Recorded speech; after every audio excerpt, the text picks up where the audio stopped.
kuno la sagalee dhaggeeffadha la kana la sagalee barreeffama kan natti ergee rayaantu natti ergee jechuudha ijoollee anis akkuma keessanii maatii isaa miti hin beeku waan kana rayaantu natti ergeesi sagalees barreeffamas rayaanis as cinaa kiyya jirutu natti ergee jechuudha.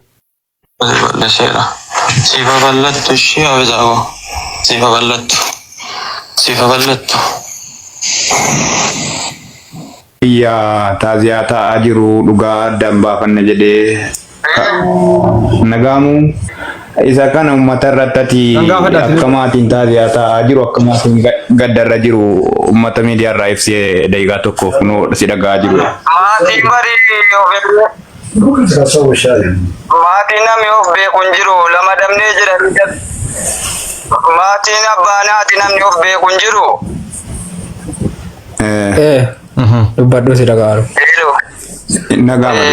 Lama damnee jedhanii bu'aa jiru inni tokko erga hubachiise isa tokko immoo fayyaatti dhabaa jirra jedhanii wanti of hin beekanu bakka gadda lama gaddaa jirra.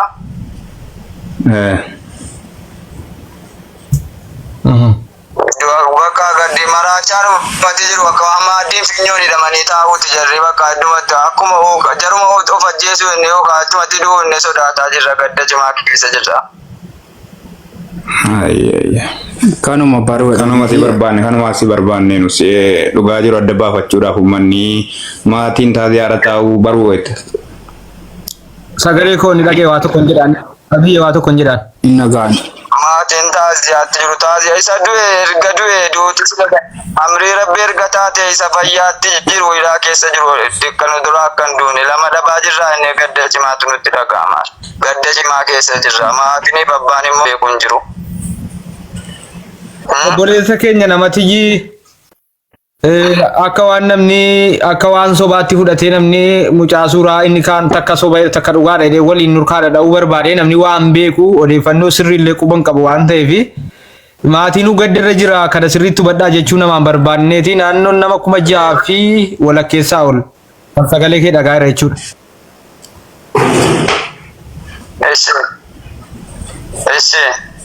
Kanaaf gadda keessan baruudhuma barbaanne gaddarra akka jirtan amma immoo hubanneerra ulfaadhu rabbi of keessan harka keessaa waan hin qabneef gallakkisa reenfan qorata waan ta'eef du'aa jechuudha.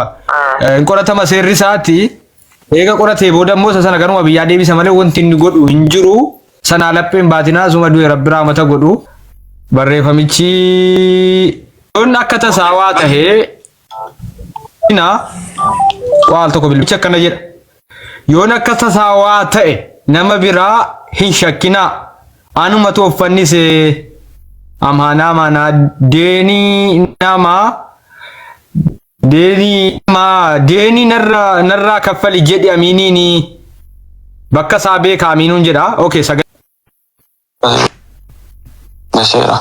Sifa ballattu ishee hawwisaawoo sifa ballattu. Dhageessanii kamiin jirti mucaan meenaa barreessaa ol koomenti Tokyoon sin jaalladha jettee waan Dubaayin jirti. Dubaayin makana moo? Yaa Rabbi balaa maal itti agarsiiseeti na wajjin deema balaa.